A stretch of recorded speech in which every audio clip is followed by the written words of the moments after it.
किताब खुली है, लेकिन मन शांत नहीं है। आंखें शब्दों को देख रही हैं, पर मन कहीं और भटक रहा है। अगर अंक कम आ गए तो? अगर असफल हो गया तो? अगर सब निराश हो गए तो? पढ़ने बैठते ही भविष्य की चिंता मन पर छा जाती है। यही है अधिक सोच। काम से पहले ही परिणाम का बोझ उठा लेना। और जब मन लगातार आगे की कल्पनाओं में उलझा रहता है, तो न ध्यान टिकता है, न साहस बचता है, और ना ही आत्मविश्वास।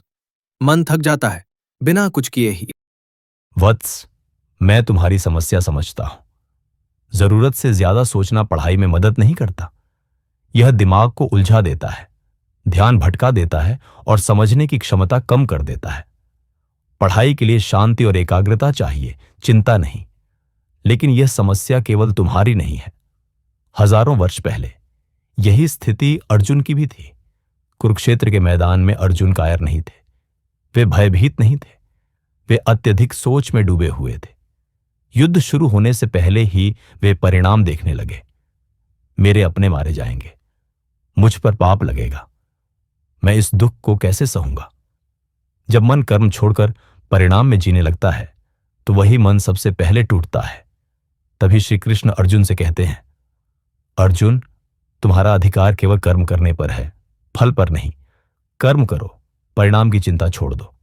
अधिक सोच इसलिए होती है क्योंकि हम उस चीज को नियंत्रित करना चाहते हैं जो हमारे हाथ में है ही नहीं। परिणाम हमारे वश में नहीं है। आज तुम्हारे हाथ में केवल आज है। इस क्षण में किया गया कर्म है।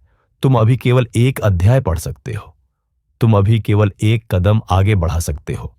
कृष्ण कहते हैं, वर्तमान में जियो। भविष्य की चिंता एक ऐसा मानसिक कर है जो तुम उस लाभ पर चुका रहे हो जो अभी आया ही नहीं। जब भी मन भटकने लगे, जब भी चिंता सिर उठाए, खुद से बस एक प्रश्न पूछो, क्या मैं इस क्षण परिणाम बदल सकता हूं? उत्तर होगा नहीं। तो फिर चिंता किस बात की?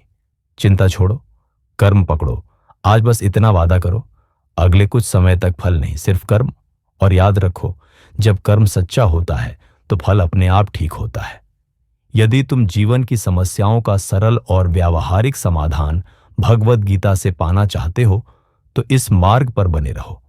यदि आपको ये वीडियो पसंद आए तो कमेंट में जय श्री कृष्णा लिखें और चैनल को सब्सक्राइब करना न भूलें। जय श्री कृष्ण।